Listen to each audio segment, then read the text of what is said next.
Assalamualaikum warahmatullahi wabarakatuh.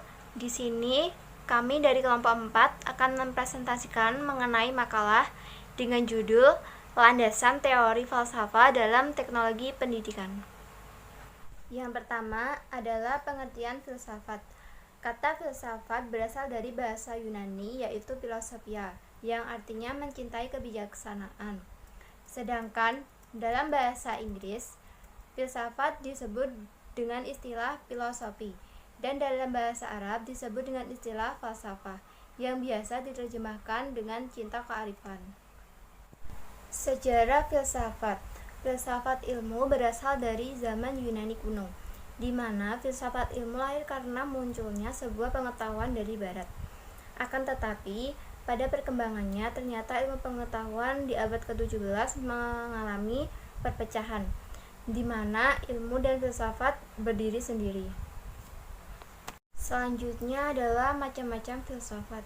Yang pertama adalah filsafat barat, yang kedua filsafat timur, yang ketiga filsafat timur tengah, kemudian filsafat Islam, kemudian filsafat Kristen yang terakhir. Selanjutnya adalah metode dalam filsafat. Yang pertama, kontemplatif atau perenungan. Merenung adalah memikirkan sesuatu atau segala sesuatu tanpa keharusan adanya kontrak langsung dengan objeknya. Misalnya, makna hidup, kebenaran, keadilan, keindahan, dan sebagainya. Yang kedua adalah spekulatif.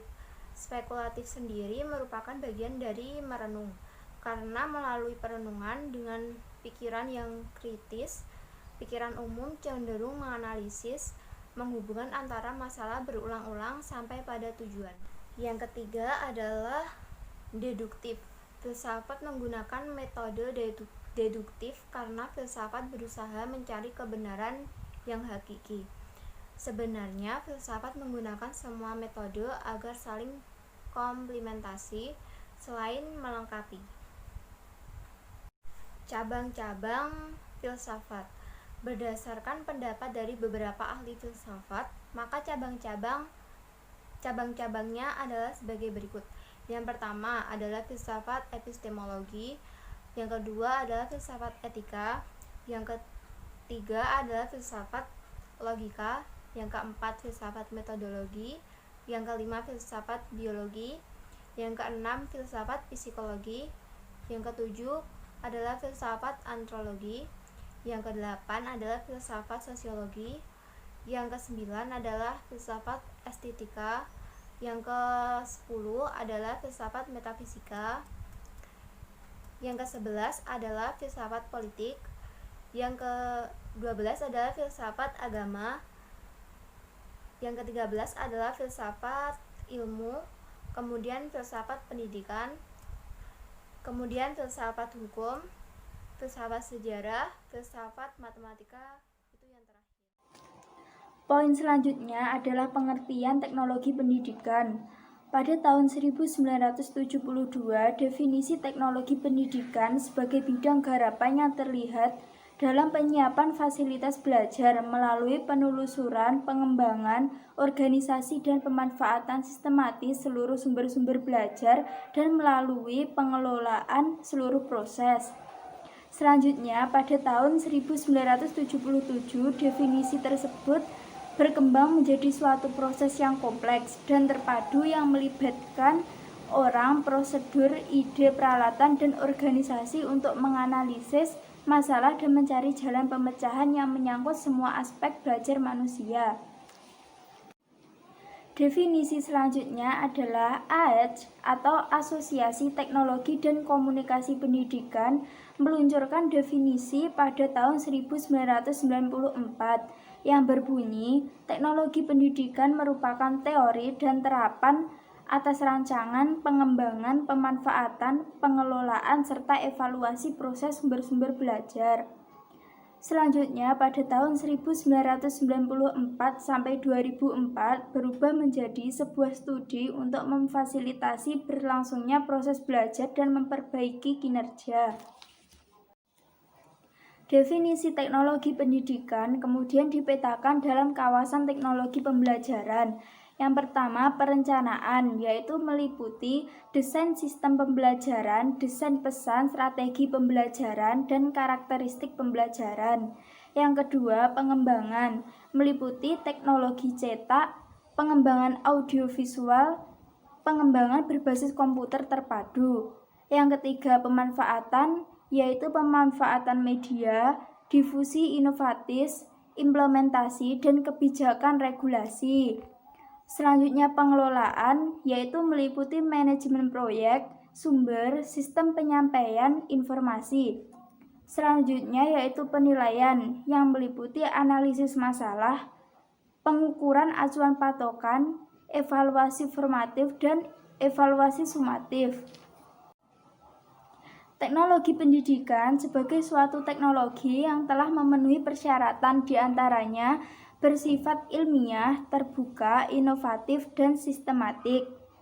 Teknologi pendidikan merupakan bidang kajian antar disiplin ilmu. Disiplin ilmu tersebut meliputi bidang pendidikan, psikologi, komunikasi, komputer, informasi, sosial ekonomi dan budaya, dan keteknikan.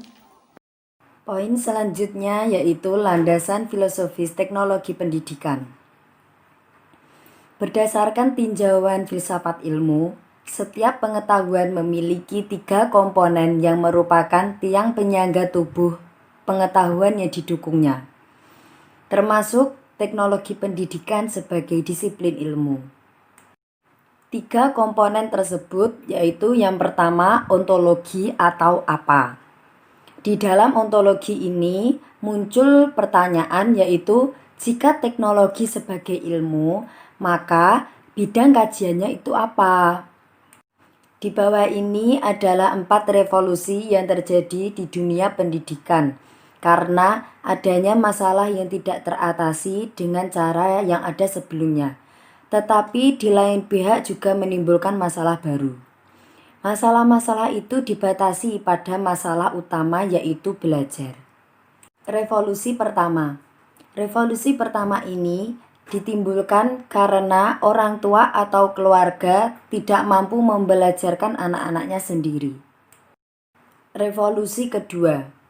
Revolusi kedua ini disebabkan karena guru ingin memberi pelajaran kepada lebih banyak murid dengan cara yang lebih cepat.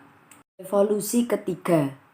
Penyebab revolusi ketiga ini karena guru ingin mengajarkan lebih banyak lagi dan lebih cepat lagi. Sementara itu, kemampuan guru semakin terbatas.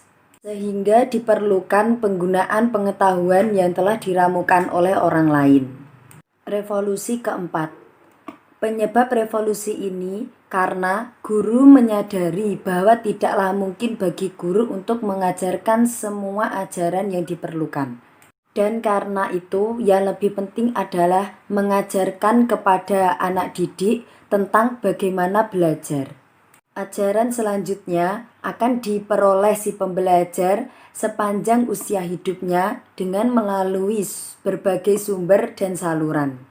Komponen yang kedua yaitu epistemologi atau bagaimana.